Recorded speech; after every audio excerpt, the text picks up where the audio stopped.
오래전에 제가 한국에서 이 신학교를 다닐 때 잊을 수 없는 사건이 하나 있었습니다. 한 번 어떤 교수님이, 정확하게 교회사 교수님이었는데 환한 얼굴을 하고 수업에 들어왔습니다.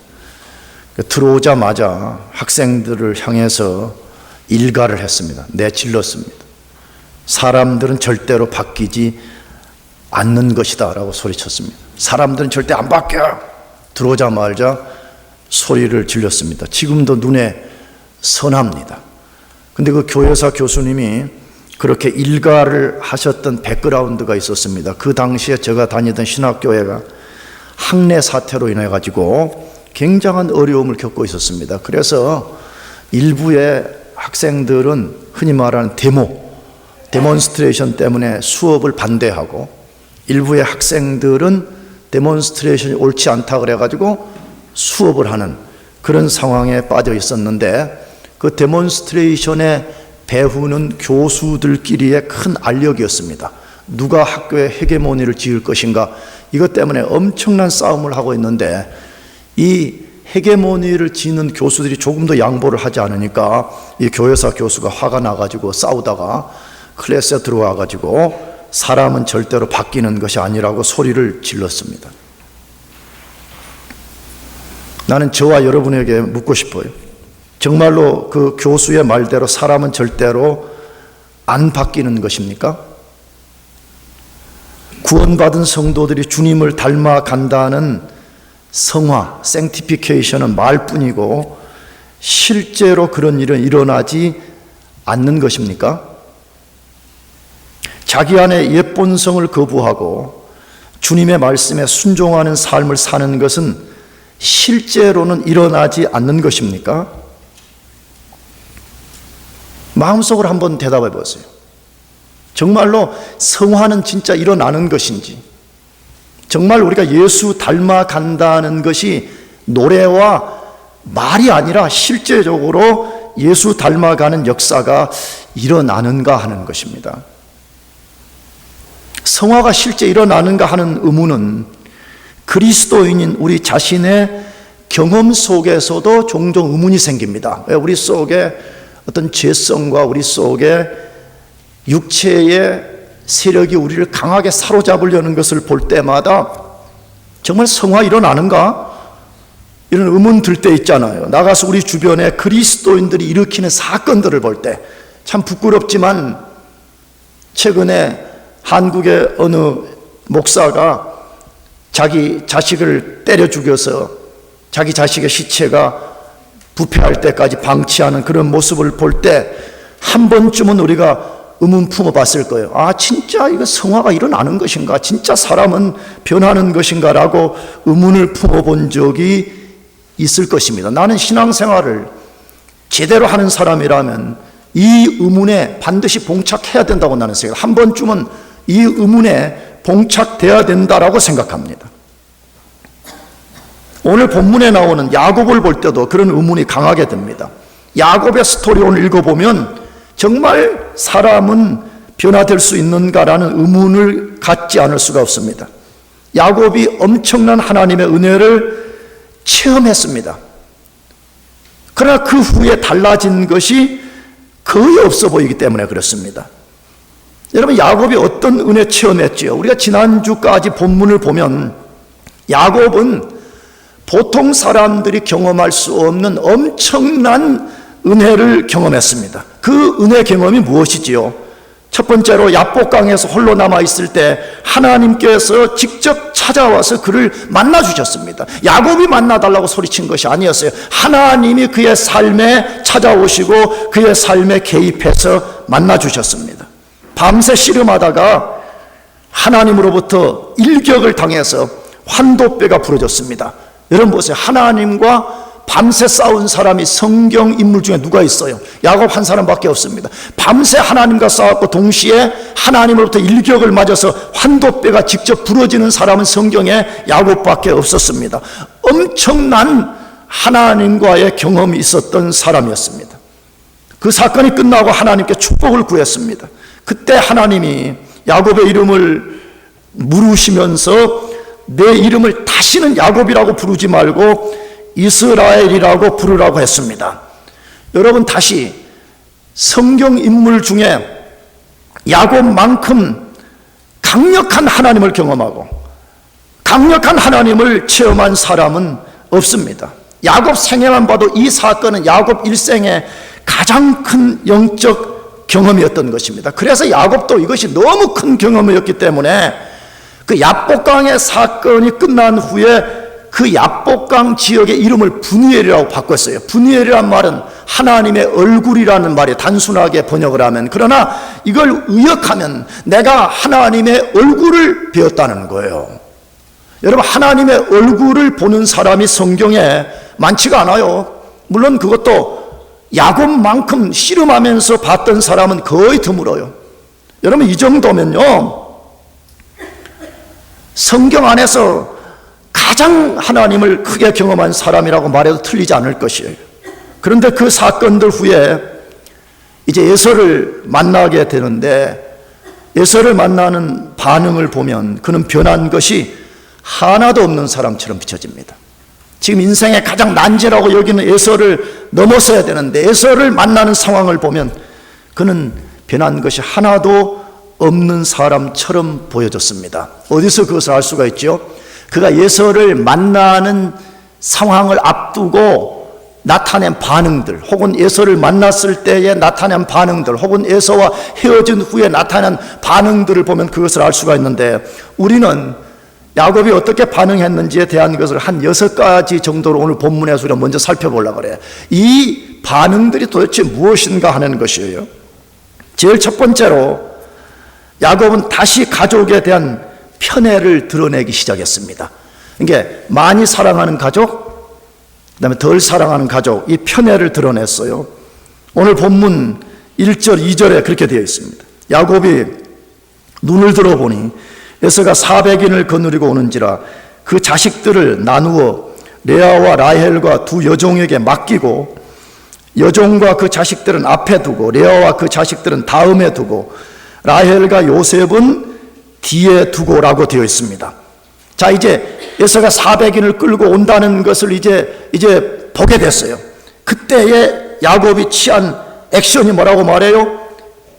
자기의 가족들 이걸 나누었어요. 그 다음에 나누어서 차례대로 이렇게 배열을 시켰는데, 그 배열이 어떻게 됐다고 그랬죠? 여종과 여종이 낳은 자식들을 제일 앞에 세웠어요. 그 다음에 본처인 레아와 레아가 낳은 자식들을 두 번째 뒀어요. 그리고 제일 마지막에 자기가 가장 사랑하는 라헬과 라헬이 낳은 요셉을 제일 뒤에 두었더라, 그렇게 되어 있죠. 뭐 지금 보여주는 것이죠?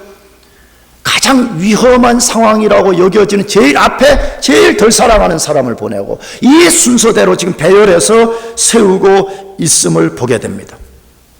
여러분, 하나님을 경험한 사람이 나타낸 반응이 지금 옛날 방식이에요. 옛날 브니엘 전에도 이런 사건이 있었어요. 옛날로 다시 돌아가서 그렇게 하고 있다는 것이에요. 근데 잘 보세요, 여러분. 야곱이 자기 가족들을 이렇게 배열을 했을 때에 제일 앞에 선 가족, 혹은 두 번째 중간 그룹에 선 가족들 무슨 생각했겠어요? 아, 우리 아빠는 너무 현명해 라고 말했겠어요? 아니면 속에서 이를 갈았을 거예요? 마음에 분노를 가졌을 거예요. 어떻게 라헬과 요셉만 사랑해서 제일 뒤에 쏙 빼놓고 우리를 제일 위험한 최전선에 우리를 이렇게 맡겼냐? 마음속에 분노, 이를 갈았을 것이에요. 여러분, 근데 이 사건이 나중에 야곱 가정에 또 다른 비극을 가져오게 되잖아요. 그것이 뭐였어요? 나중에 형제들이, 요셉의 형제들이 이 사건을 기점으로 해서 아버지의 편애 때문에 요셉을 위해서 요셉을 팔아먹어버렸잖아요. 그래서 그 사랑하는 아들을 잃어버리는 비극, 형제들 안에서의 비극, 가정이 깨지는 비극, 그것을 가져왔다고 성경은 우리들에게 말하고 있어요. 두 번째로 야곱 어떤 반응했다고 그랬어요? 비굴한 자세로 형을 왕처럼 대했습니다. 어떤 자세라고요? 아주 비굴한 자세. 그것이 3절부터 소개되어 있는데, 자기는 그들 앞에서 나아가되 몸을 7번 땅에 굽히며 그 형 에서에게 가까이 하니라고 되어 있습니다. 자, 그렇게 배치한 다음에 자기가 제일 앞장서 가지고 앞에 가서 이제 형에게 절을 하는데 몇 번 했다 그랬죠? 7번 했어요. 근데 그냥 단순히 허리만 굽힌 것이 아니고 이 원래 단어와 원래 전통을 보게 되면 완전히 몸을 배 쪽 이 앞부분을 땅에다가 완전히 엎드리는 그 절을 7번 했다는 것. 이것은 고대 당시에 왕들 앞에서 하는 것이었어요. 그러니까 지금 야곱 뭐 하고 있어요? 에서를 뭘로 여긴다는 거죠? 당신은 나의 주이고 나의 왕이라는 것이에요. 아주 비굴한 태도를 가지고 절하고 있어요.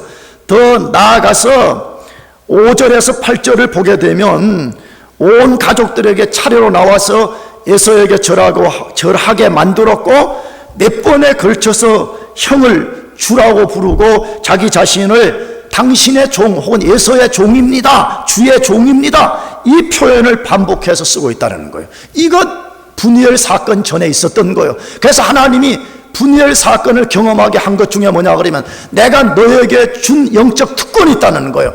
그걸 기억하고 너가 이제 당당하게 나가라고 말씀한 거 아니에요? 그런데 그걸 못 믿으니까 여전히 비굴한 자세로서 에서를 대하고 있다고 말합니다. 세 번째로 어떻게 반응했다 그래요?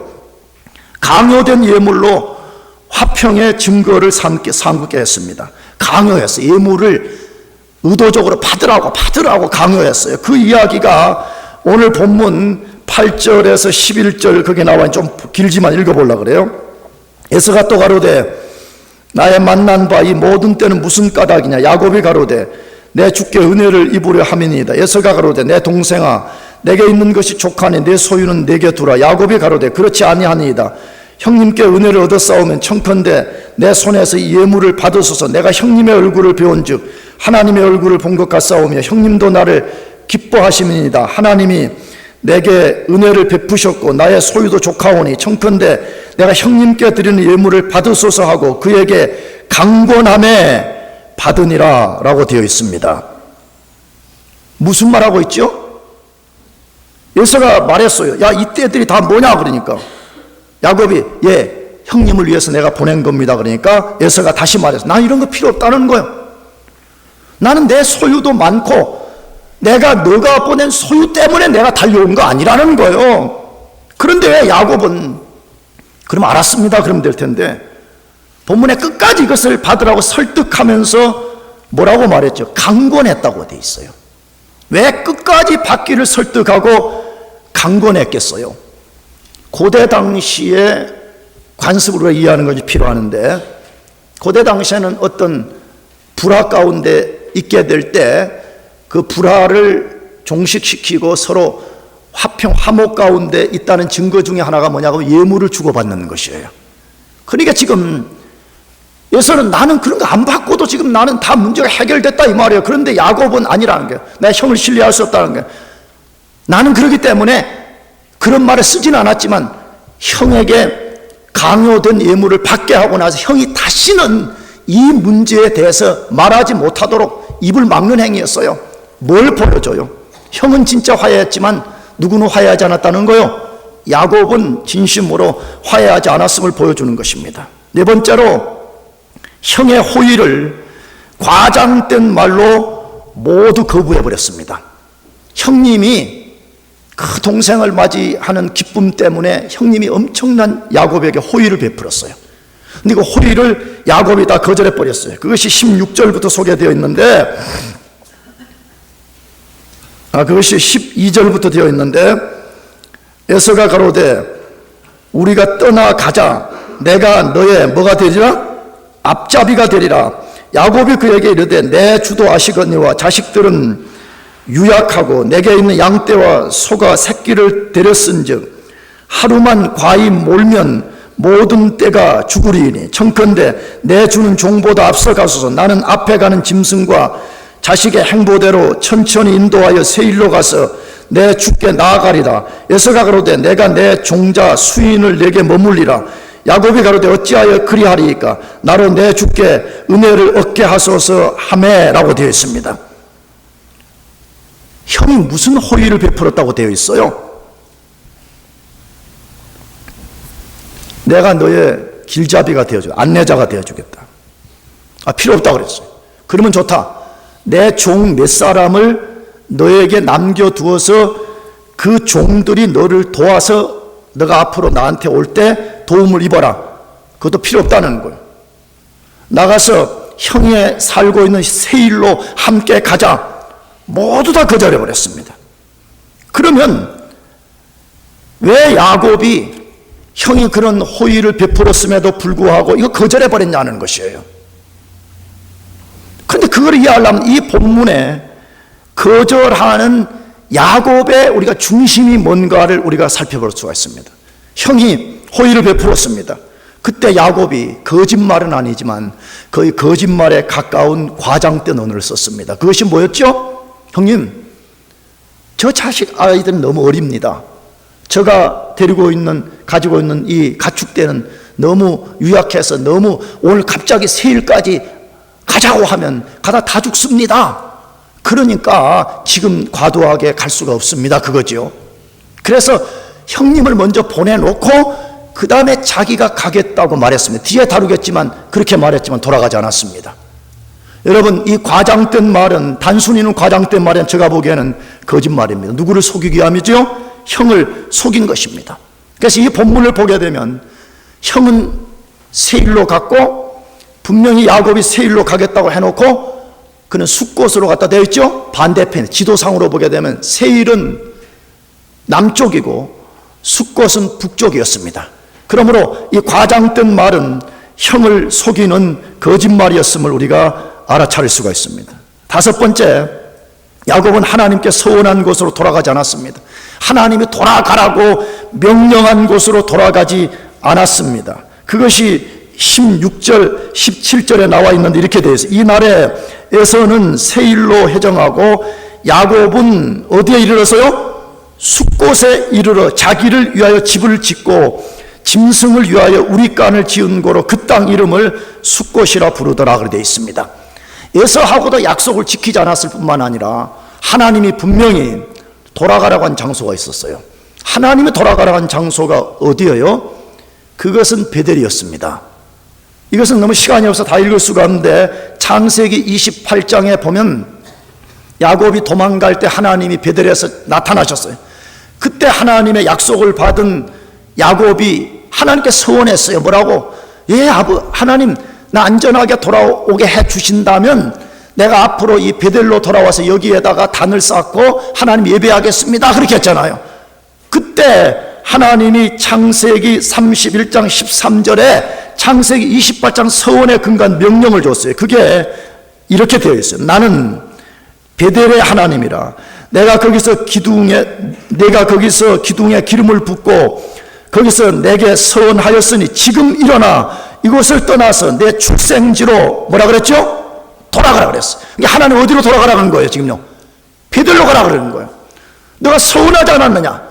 너가 서원한 그 땅으로 내가 가라고 지금 하지 않았느냐? 너 지금 일어나서 이제 그 땅으로 가라 그랬어요. 그런데 야곱은 베델로 돌아가지 않았습니다. 어디로 돌아갔다고요? 숫곳으로 돌아갔습니다. 우리가 다음 주에 다루겠지만 이 숫곳으로 돌아가서 그는 엄청난 비극을 당하고 그가 그 숫곳에서 빠져나올 때는 상상할 수 없는 값을 지불했다고 되어 있습니다. 하나님 보면 베델로 가라 그랬어요. 우리에게도 오늘 그런 거 있습니다. 분명히 너가 갈 곳은 숫곳이 아니라 어디라고요? 베델이라고. 베델. 그런데 하나님 말씀 안 듣는 거예요. 내 마음대로 가겠다는 것이. 여러분, 그런 사람들은 인생의 숫곳을 경험해야 됩니다. 여러분, 협박하려고 그런 게 아니에요. 사실은 성경이 그렇게 말해요. 성경이 그걸 말하는 거예요. 하나님이 돌아가라고 한 너가 원래가 있어야 되는 그 자리에 가 있으라는 거예요. 근데 있어야 될 자리가 있지 않고 자기 위해서 사는, 자기 짐승, 자기 위해서 우리간 짓고 사는 그런 인생들은 언젠가 값지불하게 된다는 것이죠. 여섯 번째, 형이 에서 뒤따르겠다고 한 약속을 지키지 않았습니다. 앞에서도 말씀드렸잖아요. 형 먼저 가 있어요. 그러면 내가 곧 뒤따라 가겠습니다. 그거 아니었어요. 그런데 야곱은 이 말을 한 후에 자기 아버지 이삭이 죽을 때 마지막 딱 한 번 에서를 만났어요. 아버지 장례 치르기 위해서 그때에 형 예서를 만나고 한 번도 예서와 함께하지 않았더라고 성경이 기록하고 있어요. 그것이 창세기 35장 29절이에요. 이삭이 나이 많고 늙어 기운이 지남에 죽어 자기 열조에게로 돌아가니 그 아들 예서와 야곱이 그를 뭐 했더라? 장사했더라. 형에게 가겠다고 말했지만 아버지 죽어서 장례식 치른 날 처음과 마지막으로 얼굴 본 것으로 끝을 내었더라 라고 성경이 소개하고 있습니다. 그렇다면 다시 물어요. 왜 야곱은 쉽게 변화되지 않았을까요? 이 본문을 해석하는 일부 신학자들은 야곱이 굉장히 많이 바뀌었다는 관점에서 해석을 하는 사람들이 있습니다. 아까 땅에 7번 몸을 굽혀서 인사, 절한 이런 걸 할지 뭐 여러 몇 가지를 잡아가지고 야곱이 분명히 변했다고 설교하는 신학자들, 설교자들을 제가 알고 있습니다. 저도 그런 부분이 전혀 없다고 생각하지 않습니다. 분명히 변한 부분이 있었습니다. 그러나 조금만 변했습니다. 더 정확히는 거의 변하지 않은 것이라고 말하는 것이 좋을 것 같습니다. 그렇다면 왜 야곱은 그렇게 큰 하나님의 은혜를 경험했음에도 바뀌지 않은 것입니까? 왜 여전히 옛 삶의 방식을 따른 것입니까? 이 질문은 오늘 우리 자신을 향한 질문이기도 합니다. 왜 많은 그리스도인들이 하나님의 은혜를 체험하고도 변하지 않는 것입니까? 왜 야곱이 알지 못했던 성경의 비밀을 알고 있으면서도 좀처럼 성화가 일어나지 않는가 하는 것입니다. 우리는 야곱을 통해서 그 이유를 정확하게 알 필요가 있습니다. 그 이유를 정확하게 알아야만이 정확한 해답을 알게 되기 때문에 그렇습니다. 그렇다면 왜 그리스도인들이 큰 은혜를 경험하고도 변화되지 않는가 하는 것입니다. 첫 번째로 하나님의 은혜 체험이 자동으로 신령한 삶을 살게 해주지 않기 때문에 그렇습니다. 잘 기억해야 돼요. 한 번의 은혜 체험이 어떻게 해요? 자동적으로 한 번 은혜만 체험하면 자동적으로 우리를 신령한 삶을 살게 해주는 것이 절대로 아니라는 것입니다. 어디서 우리가 그 사실을 배울 수가 있어요? 창세기 32장 1절에 이 본문을 주목해야 돼. 이 본문에 모든 비밀이 들어있어요. 야곱이 누가요? 야곱이 눈을 들어보니 에서가 400인을 거느리고 오는지라 그 자식들을 나누어 레아와 라헬과 그 두 여종에게 맡기고 라고 되어 있습니다. 이 말씀은 그리스도인이 하나님의 큰 은혜를 체험했다고 그것이 곧바로 성숙한 삶을 만들어주고 성화의 삶을 보장해 주는 것이 아니라는 것을 보여주는 본문입니다. 어디서 그 사실을 알 수가 있어요? 방금 읽은 말씀이 다시 본문의 시작이 뭘로 됐다 그랬어요? 야곱이 그랬대요. 야곱이라고 되어 있습니다. 여러분, 이 야곱이라는 단어는 창세기 33장에서 굉장한 암시를 주는 단어예요. 왜 그렇죠? 여러분, 우리가 이 33장에 야곱이 하는 이 단어가 엄청난 걸 암시한다는 걸 이해하려면 32장의 사건을 이해해야 되는데, 하나님이 야복강에서 야곱과 씨름하고 난 다음에 환도뼈 확 부러뜨렸어요. 그리고 야곱 보고 말해, 내 이름 뭐냐 그러니까 야곱입니다. 다시는 내 이름 뭐라고 하지 마라 그랬죠? 야곱이라 하지 말라 그랬어요. 그 야곱이란 이름 뭐예요? 교활한 자, 사기꾼, 남 뒷다리 잡는 자 그거잖아요. 철저하게 옛본성을 따라 사는 사람 그거잖아요. 그래서 하나님이 이제부터는 너는 제발 옛본성, 옛사람 따라 사는 삶을 버리고 내 이름을 뭐라고 부르라 그랬죠? 이스라엘이라고. 너는 다시는 이제 야곱이라 하지 말고 이스라엘이라 부르라, 그렇게 말했어요. 여러분, 이 속에 뭐가 담겼다고? 다시 너 지금까지 야곱으로 산 것이 족하다는 거예요. 모든 일을 옛사람의 방식, 옛괴, 너 옛죄, 옛성향 그거 따라 살지 않았냐? 이제는 중단하고 너는 이스라엘, 너는 새로운 사람, 새로운 삶, 새로운 희망, 새로운 소망을 품고 사는 사람이 되어라. 다시 말하면 하나님이 새 삶을 살도록 기회를 주셨다는 것입니다. 그런데 놀라운 것은요, 창세기 35장까지 갈 때까지 야곱의 이름은 계속 야곱이었습니다. 그럼 35장 사이에 뭐가 있느냐? 우리가 자주 언급했어요. 이 34장에 자기 사랑하는 딸 디나가 세겜의 아들에게 강간을 당하는 비극을 당했어요. 그래서 그때 그가 비로소 이제 깨닫는 거예요. 아, 내가 가야 될 곳이 어디지? 내가 살아야 될 곳은 숫곳이 아니라 베델이라는 것을 깨닫고 그가 이제 베델로 올라가게 돼요. 그래서 35장 이후에부터 이스라엘이라는 단어가 이제 등장하기 시작해. 물론 그것도 이스라엘이 완전히 등장하는 거 계속 야곱, 이스라엘, 야곱 이걸 교차해서 쓰는데 어쨌든 간에 이 야곱이라는 단어가 새 이스라엘의 이름을 받았음에도 불구하고 계속 야곱은 삶의 방식이 옛 방식이라는 거예요. 그래서 성경은 새 이름을 받았음에도 불구하고 이스라엘로 부르지 않아요. 성경 기자는 그를 계속 누구라고 부른다고요? 야곱이 그렇게 말하는 거야. 큰 은혜를 경험했음에도 불구하고 그의 태도와 그의 결정의 원리는 여전히 옛사람의 방식으로 시작하고 있다고 33장이 소개하고 있는 것이에요. 과거의 은혜 체험은 매우 소중한 것이 틀림없습니다. 저는 저 자신도 그걸 굉장히 소중하게 여깁니다. 그러나 과거의 은혜가 현재 시험을 자동으로 이기게 해준다는 보장이 될 수 없다고 성경이 말씀합니다. 많은 그리스도인들이 착각하는 것이 과거의 큰 은혜 체험과 종교적 경험이 현재의 모든 시험을 자동으로 이기게 해줄 것이라고 생각하는 것입니다. 절대로 그렇지 않습니다. 어제는 어제의 은혜가 필요하고 오늘은 오늘의 은혜가 필요한 것입니다. 믿습니까? 그런데 사람들은 착각하는 거예요. 내 과거에 내 이런 은혜 경험, 은혜 체험, 내 과거에 이런 신앙 경험했기 때문에 나는 그것 갖고 내가 오늘을 이길 수 있다라고 생각하는 사람들이 얼마나 많은지 절대 그렇지 않습니다. 성경은 말합니다. 어제는 어제의 은혜가 필요한 것이고 오늘은 오늘의 은혜, 내일은 내일의 은혜가 필요하다고 말씀하고 있어요. 나아가서 하나님이 야곱 스토리 통해서 우리들에게 뭐 소개하는 것이에요? 오늘의 은혜를 입고 그 은혜를 전적으로 의지하는 것이 필요하다는 것입니다.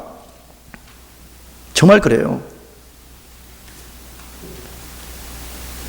여러분들이 오해해서 들을 필요도 없어요. 나는 왜 이런 거 자꾸 기도해라, 자꾸 예본성을 죽여라고 자꾸 왜 그러냐 그러면 신앙생활이라는 것은 내가 목표하는 뭘 하나 손에 넣는 것 그것이 본질이 아니기 때문에 그래요. 물론 우리가 때로는 아들이 대학에 합격해 주세요, 대학원에 합격해 주세요, 회사 되게 해주, 굉장히 중요하죠 사실은.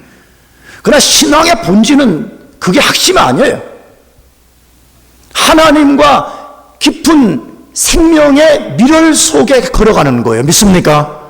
그러려면 우리가 내가 무슨 대학 합격하지 않아도 내가 직장 얻지 못해도 하나님과 깊은 미랄 속에 있기 위해서는 우리가 재죽임의 삶이 필요하고 하나님의 성령의 충만함을 위해서 우리가 기도하는 것이 절대로 필요한 것이에요. 그렇기 때문에 오늘의 은혜가 필요한 것이에요.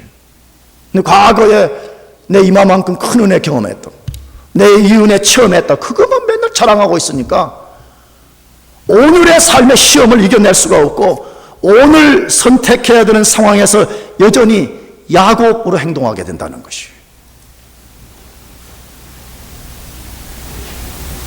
우리가 기억할 것이 있습니다. 큰 은혜 체험은 믿음의 시험과 반드시 연결이 되어 있다는 것입니다. 하나님 우리로 하여금 큰 은혜와 신앙 경험을 하게 하는 패러독스로 거기에 또 다른 시험, 테스팅이 연결되어 있다는 것이에요. 야곱을 먼저 잘 보세요. 야곱이 약복강에서 하나님을 만나는 엄청난 신앙 체험을 했습니다. 그러나 날이 밝았을 때 에서와 맞닥뜨리는 상황 앞에서 그것이 시험이었어요. 무슨 시험이었지요? 내가 옛 방식으로 대할 것인가? 아니면 어젯밤에 만났던 그 하나님의 은혜를 경험하고 은혜를 힘입어서 내가 그 은혜의 방식으로서 내 삶의 난제를 뛰어넘을 것인가? 축복은 항상 그 속에 패러독스가 있다는 걸 기억해야 돼요. 아브라함을 보시기 바랍니다. 아브라함이 100세의 아들을 얻었습니다. 아들을 얻자마자 하나님이 그 아들을 어디에 바치라고 그랬죠? 제단에 바치라고 했습니다. 축복을 얻자마자 그것이 또 다른 테스팅으로 다가왔다라고 되어 있습니다. 무엇을 우리에게 교훈하는 것이에요? 하나님이 큰 은혜를 체험하게 하실 때는 닥쳐올 삶의 시험을 은혜를 힘입고 맞서 보라는 것 때문에 그렇게 하시는 것입니다. 근데 만일에 우리가 큰 은혜를 경험하고도 야곱처럼 행하게 된다면 삶의 변화는 절대 일어나지 않습니다. 삶의 변화는 절대 일어나지 않고 우리는 무수히 많은 신앙 이야기만 하게 될 겁니다. 조금 더 세게 말하면 은혜의 간증만 많이 하지 변화된 삶의 열매를 우리는 드러낼 수가 없을 것입니다. 만약에 그렇게 산다면 그 사람 어떻게 되겠어요? 달변가 종교인, 기독교에 대해서 모든 것을 알고 있는 박식한 사람처럼 될 수는 있어도 그 사람 삶의 열매는 일어나지 않는다는 것이에요. 여러분, 그러므로 다시 한 번의 은혜 체험이 자동적으로 우리 삶을 신령하게 만들어주지 않는다는 것을 기억하시길 바랍니다. 두 번째로 큰 은혜 체험하고도 왜 변화되지 않냐 하는 것이에요. 선택의 순간에 믿음이 아니라 이성의 눈으로 바라보고 결정하기 때문이라고 말해요. 말씀드렸죠. 신앙은 어쩌면 선택의 순간에 어떤 원리로 하느냐와 밀접한 관련을 갖고 있어요. 그런데 이 선택의 순간에 믿음이 아니라 이성을 지칭하는 성경의 표현이기도 하지요. 이성의 눈으로 바라보고 결정하기 때문이라는 것이, 우리가 그것을 어디서 발견할 수가 있어요? 다시 창세기 32장 1절에 야곱이 그 다음 뭐라 그랬어요? 눈을 들어보니. 그래요. 야곱이 뭘 들어서 봤다고요? 눈을 들어보니 에서가 400인을 거느리고 오는지라 그 자식들을 나누어 레아와 라헬과 두 여종에게 맡기고 라고 되어 있습니다. 이 말씀 안에 왜 야곱이 큰 은혜를 체험하고도 여전히 옛 방식을 쫓는 사람이 되었는가를 암시하는 또 단어가 그 속에 들어있습니다. 그것이 무엇이라고요? 내가 방금 뭘 강조했어요? 뭐라고요? 눈을 들어보니라는 단어입니다. 여러분, 이 눈을 들어서 본다는 성경의 용어는 테크니컬 워드예요. 항상 내가 자주 테크니컬 워드라는 말 많이 썼는데 그 말을 하면 성경은 뭘 지시하는가 딱 우리가 알아차려야 된다는 거예요.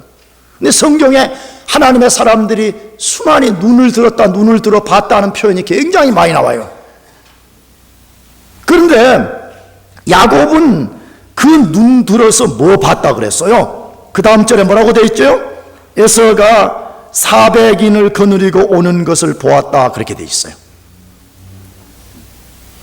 여러분, 눈을 뜨고 있는데 눈앞에 나타나는데 안 볼 수는 없잖아요. 당연히 보이지요. 그러나 이 상황에서 야곱이 나타내야 될 진짜 반응은 뭐였겠어요? 그가 눈을 들어서 누구를 봤다고 돼야 돼요? 하나님을 봤다. 그러니까 눈을 들어서 마하나임의 하나님 말이에요. 분이엘의 하나님 말이에요.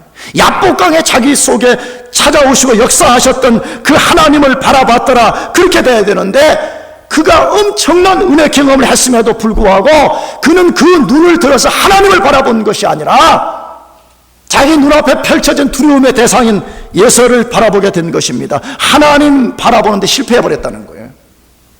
하나님 바라보는데 실패하게 될 때 그가 만들어낸 해결책이 무엇이라고요?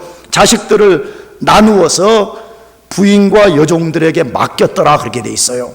맡겼더라, 무슨 말이죠?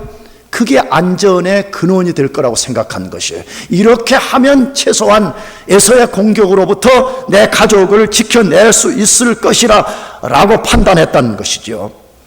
여러분, 성경이 안타까움을 호소하고 있는 것이에요. 엄청난 하나님을 경험한 야곱이 그 순간에 눈을 들어서 하나님을 바라보기를 원했던 것이죠. 똑똑히 기억해야 됩니다. 우리가 교회를 오래 다닌다고 눈을 들어서 하나님을 잘 바라보는 거 아닌 것 같아요. 수많은 종교적 경험이 있다고 해서 그 눈을 들어서 하나님을 제대로 바라보는 것 같지 않아요? 정말 우리가 눈을 들어서 하나님을 보는 이 훈련이 나는 필요하다고 생각하는 것이.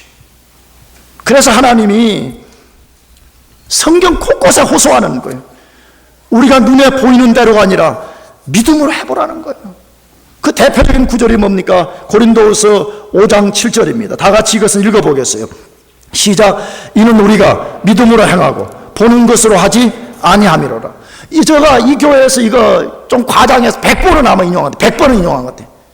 100번 인용하면 뭐하냐고. 우리끼리 살아야지. 뭐라고? 이는 우리가 믿음으로 행하고 뭘로 하지 않아요? 보는 것으로 하지 않는다.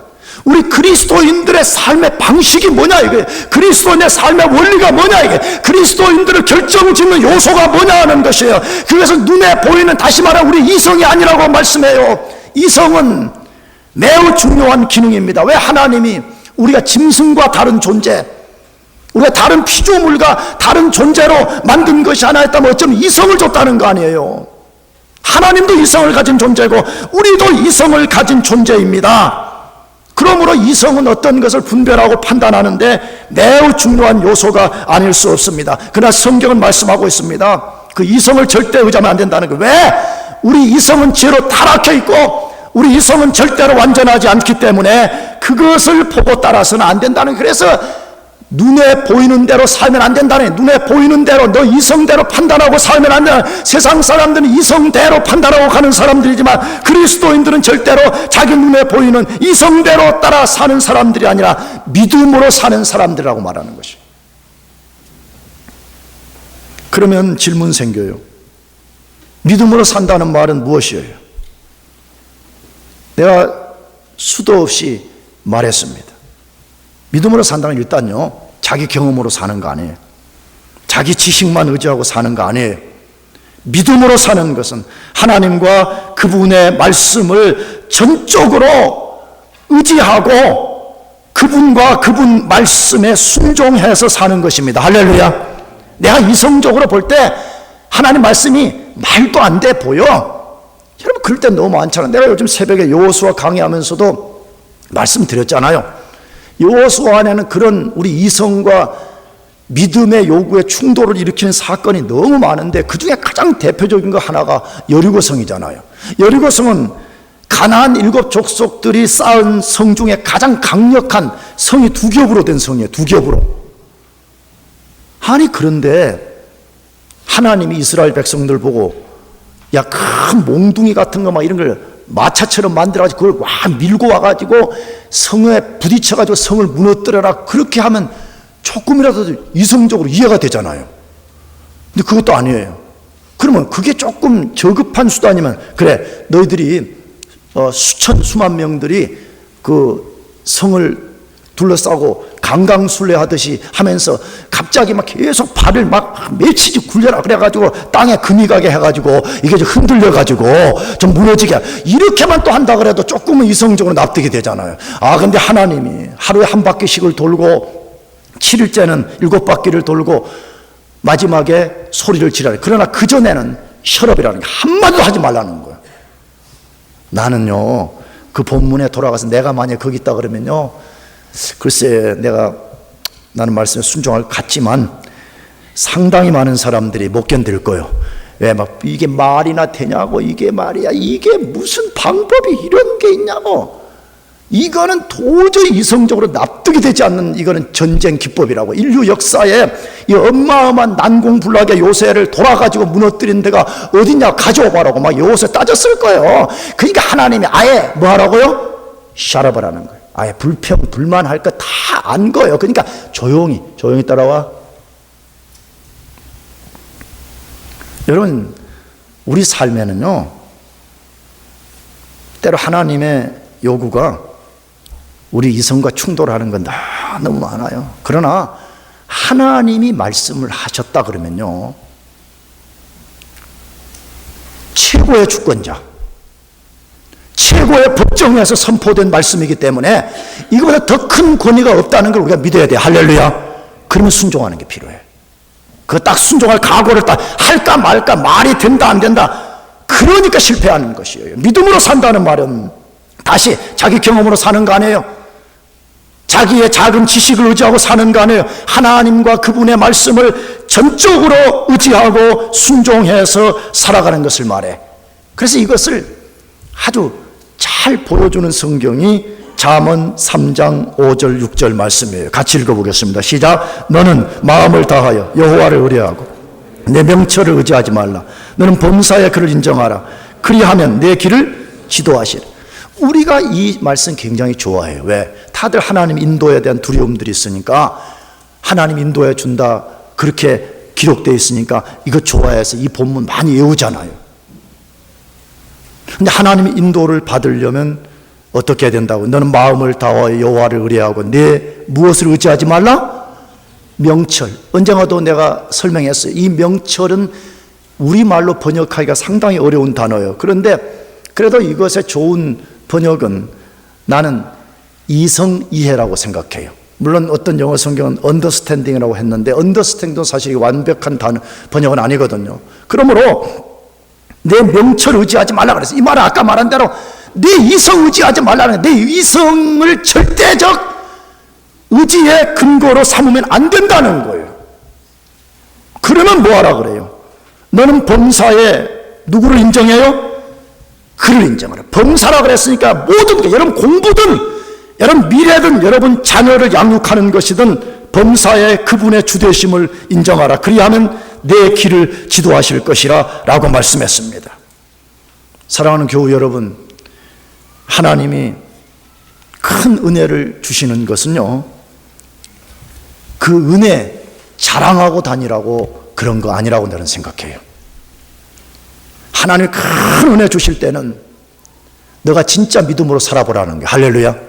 너 이성적 삶을 중단하고, 물론 이성을 전적으로 의지하지 말라는 말을 아까 설명했어요. 또 오해 생겨봤어요. 전적으로 하나님과 그분의 말씀을 의지하면서 살아보라. 그것 때문에 우리에게 주시는 것입니다. 만일에 그렇지 않다면 우리는 많은 은혜를 체험하고도 여전히 야곱처럼 변화되지 않는 삶을 살 가능성이 있는 것입니다. 마지막 세 번째로 왜 좀처럼 변화되지 않는가 하는 것이에요. 지속적으로 하나님을 의지하는 훈련과 믿음의 모험을 하지 않기 때문에 그렇습니다. 지속적으로 하나님 의지하는 훈련하지 않아서 그래요.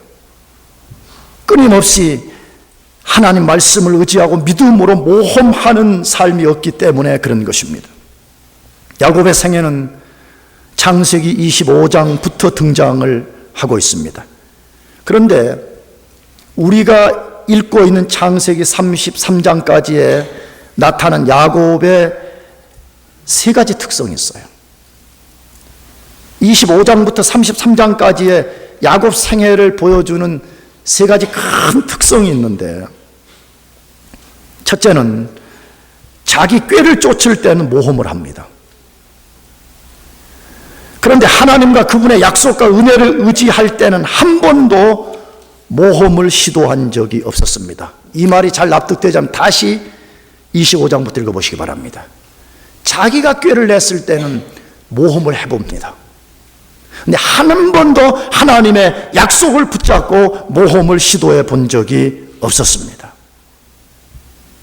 야곱은 자기 이득을 취하는 일이나 자신의 삶에 두려운 일이 나타날 때 그것을 자기 꾀로 해보려고 해봤지, 한 번도 하나님의 약속을 의지하고 하나님 이 약속하지 않았습니까?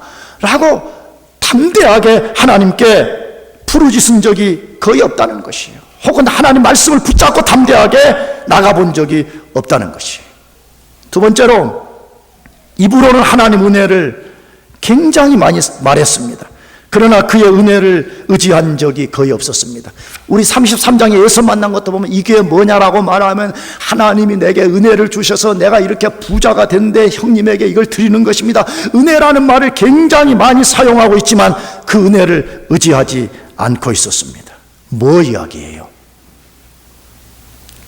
자기 위기 모면하고 자기가 굉장한 종교인인 것처럼 나타내기 위해서는 하나님의 은혜가 어쩌고 저쩌고라고 말하는데 실제로는 은혜를 의지하지 않는 거예요.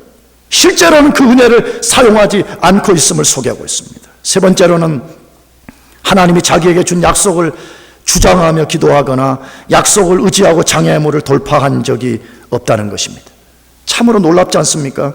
어떻게 그 누구보다 하나님의 큰 약속을 받았고 누구보다 하나님에 대한 큰 은혜를 체험한 사람임에도 불구하고 한 번도 하나님 의지해서 인생의 난제를 돌파했다는 것이 선명하게 드러난 것이 없다는 것이에요. 왜 그랬을까요? 하나님 의지하는 훈련을 해보지 않았기 때문에 그렇습니다. 믿음으로 모험을 감행해 본 적이 없기 때문에 그렇습니다. 하나님이 수많은 은혜를 주실 때는 그 다음에는 믿음으로 해보라는 것 때문에 은혜 주시는 것이 믿습니까? 왜 하나님 우리에게 은혜 주시는 거예요? 너 나 경험해 보니까 나 하나님 어떤 존재인지 알겠지? 그러니까 이 은혜 경험하고 또 발래 디뎌보라. 그러면 내가 너 삶에 더 큰 역사를 베풀어 줄 것이다. 그거 아니에요. 그런데 야곱은 그때마다 믿음으로 주님을 의지하는 것이 아니라 자신의 꾀를 의지하는 것으로 끝나버렸습니다. 그랬기 때문에 하나님을 경험한 수많은 날과 횟수가 지나갔음에도 불구하고 그는 여전히 영적 어린아이, 영적 근육이 하나도 생기지 않은 그런 상태에 머물러 있었던 것입니다. 지금도 그 원리는 동일한 것입니다. 내가 자주 말씀드려요. 성경이 쓰여진 이 창세기의 배경이 수천 년 전의 이야기지만 오늘 원리는 항상 하나님이 현자형으로 말씀합니다. 믿습니까? 그러므로 우리가 야곱처럼 산다면 변화되지 않은 채 영적 어린아이 상태에 머물 수 있다는 것입니다. 그래서 나는 젊은 여러분들에게 도전하는 것이에요. 뭘 도전하느냐? 여러분, 기도를 훈련하라는 것이에요. 알아요. 여러분들이 별로 기도 안 좋아하는 거 알아요. 우리 교회사 안에는요 그런 말이 있어요. 사람들이요 먹고 놀자 그러면 아무 부담 없이 잘 모이고요, 기도하자 그러면요 덜 모이고요, 전도하자 그러면 제일 안 모인다. 이게 우리 교회 안에서 쓰여지는 슬로건 중에 하나예요. 우리 인간 속에는 하나님 앞에 기도하는 것을 저항하는 옛본성이 남아있어요. 이걸 깨뜨려서 하나님 앞에 기도의 사람들이 되는 훈련을 해야 됩니다. 아멘. 나는 그래서요 다양한 방법을 해보라는 거예요. 나는 성경 공부 때 그렇게 말씀드려. 기도가 무슨 새벽 기도만 기도고 난 그렇게 말한 적이 없었어요. 나는 진짜 기도를 가르치다 여러분 들은 증인들이 있을 거예요. 내가 뭐라 그랬어요? 기도는 누워서 해도 된다 그랬어요? 안 된다 그랬어요? 된다 안 된대? 된다 그랬지 내가. 길을 가면서 하는 거 된대 안 된대? 아, 인간들아 대답 좀 해줘봐. 되는 거 아니야 그렇지? 밥하면서 하는 거 돼 안 돼? 빨래하면 돼 안 돼? 이 남편 이 인간 중요해. 이 빨래 때국물처럼 빠지게 해주세요. 우리가 기도하지 못하게 시간 낮에 해도 되고 저녁에 해도 새벽에 해도 되고 뭐 다 해도 되죠. 그렇잖아요. 그러니까 여러분들이 해보기 어려운 시간들에 도전해보라는 것이, 새벽에도 해보고 철야도 해보라. 철야 밤을 세워서. 과거에 우리 한국의 조상들은 아니 조상이란 단어는 너무 롱롱어급으로 생각할까 봐서 그래. 나는 예수 믿은 30년이 채 안 됐어요. 완벽하게. 그러나 내가 처음 예수 믿을 때 그때 말했잖아요. 금요일은 금식, 금요일은 철야였어요. 나도 그때 좀 해봤어. 내가 그때 이 목소리를 튼 거야. 할렐루야. 그렇게 아예 그냥 금요일 그러면 금식이야. 난 그때 그랬어. 그래갖고 금요일날 어디서 몰래 뭐 사먹으면 양심의 가책을. 왜? 성도들 모두가 지금 금요일에 금식하고 있는데 밤새 가서 철야하는 거 지극히 당연한 것이었어요. 다 해보라는 게, 다 해보라는, 도전해보라는 것이에요. 약속을 주장하고 하나님 앞에 나아가는 것도 훈련해 보라는 거. 야고보서 이거 해본 적이 없으니까 은혜 체험은 많이 했지만 한 번도 믿음으로 발을 내딛은 적이 없잖아요. 내가 언젠가 말씀드렸잖아요. 왜 하나님이 풍랑이는 밤바다를 예수님이 걸어오실 때 베드로가 예수님 나도 걸어가게 해주세요 할 때 예수님이 그래 그럼 너도 배 밖으로 발을 내딛고 걸어오라 그랬잖아요. 어떻게 보면 별로 소득도 없어 보이는 일을 왜 서로 해가지고 또 빠지려고 그러니까 뭐 믿음이 없는 자야 어쩌고 막 주여 건져주소서 왜 요런 난리를 피운 거예요. 그래서 조용하게 그냥 사사사 오면 돼요. 스트레스 전투기처럼 오시면 될 거 아니에요. 엄청난 교훈을 한 거죠. 뭐라고? 이제 너 한번 해보라는 거예요. 너 나를 진짜 신뢰하느냐?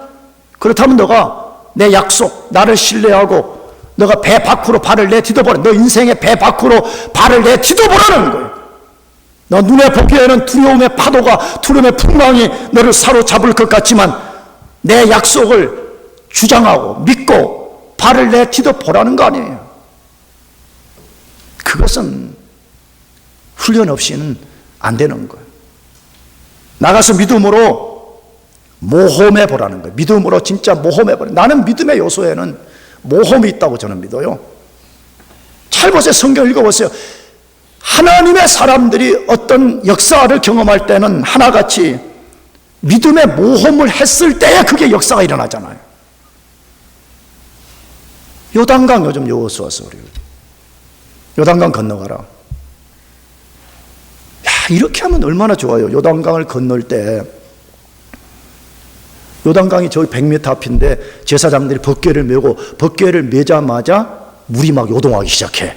막 흔들려. 점점 가까울수록 막 물이 막 갈라질 조짐을 보여. 할렐루야. 얼마나 좋겠어요. 성경 뭐라고 돼 있죠? 제사장들의 발목이 물에 뭐 할 때? 잠길 때 갈라졌다고 돼 있어요. 아니 그러면 말이에요. 발목이 잠기기 전에 최소한 발을 들어가지고 물에 막 놓을라 그때 열어줘도 얼마나 땡큐예요. 근데 내가 보니까 그분 보면 발을 들어가지고 지금 물 위에 막 놓으려는 슬로우 비디오 상황이 요때 갈라진 게 아니야. 그 발목이 물에 뭐 할 때? 잠길 때에 갈라졌다고. 여러분 그 속에 여러 요소가 있죠. 그 중에 너 진짜 나를 믿느냐? 그렇다면 한번 모험해 보라는 것이. 하나님 우리에게 도전하는 것이에요. 우리의 신앙이 진짜 야곱처럼 되지 않고 야곱을 극복하고 뛰어넘는 삶이 되고 싶다면 훈련하라는 것이. 훈련하고 뭐. 그 중에 대표적인 성경이 하나 있어요. 디모데전서 4장 7절 다 같이 읽어보겠습니다. 시작. 망령되고 허탄한 신화를 버리고 오직 경건에 이르기를 연습하라. 육체의 연습은 약간의 유익이 있으나 경건은 범사에 유익하니 금생과 내생에 약속이 있느니라. 경건을 뭐 하라고요? 연습하라. 영어 성경은 훈련으로 되어 있죠. 훈련하지 않는 그리스도인, 모험하지 않는 그리스도인들에게는 변화된 삶을 경험할 수 없다라고 말해요. 나는 우리 영광교회가 너무 사랑스럽고 사랑합니다, 여러분들. 그러나 한편에서는 볼 때 안타까움이 있어요. 뭔지 알아요? 영광교회 성도들은 대부분 온실 같은 곳에 있다라고 저는 보고 있어요. 온실. 이제 여러분이 곧 온실의 모든 것을 뜯어내고 거친 풍랑, 추위, 비바람, 이 같은 강야를 여러분이 맞이해야 될 것인데 여기서 믿음의 훈련을 하지 않고 여기서 모험하는 것을 도전해 보지 않는다면 어떻게 광야에 나가 살 수가 있겠어요? 왜 광야는 더 크고 두려운 것이 갑자기 몰려오게 되는데 그런 사람들은 100이면 100 눈을 들어서 하나님을 바라보는 것이 아니라 두려운 상황을 바라보고 두려운 상황에 굴복하고 말아버려요. 제발 부탁이에요. 지속적으로 하나님을 의지하는 훈련을 해보시고 믿음으로 모험해 보시길 바랍니다. 그래서 여러분들 모두가 정말 훈련된 제자, 모험하는 강한 군사들이 되기를 축복합니다. 기도하겠습니다. 우리 같이 자리에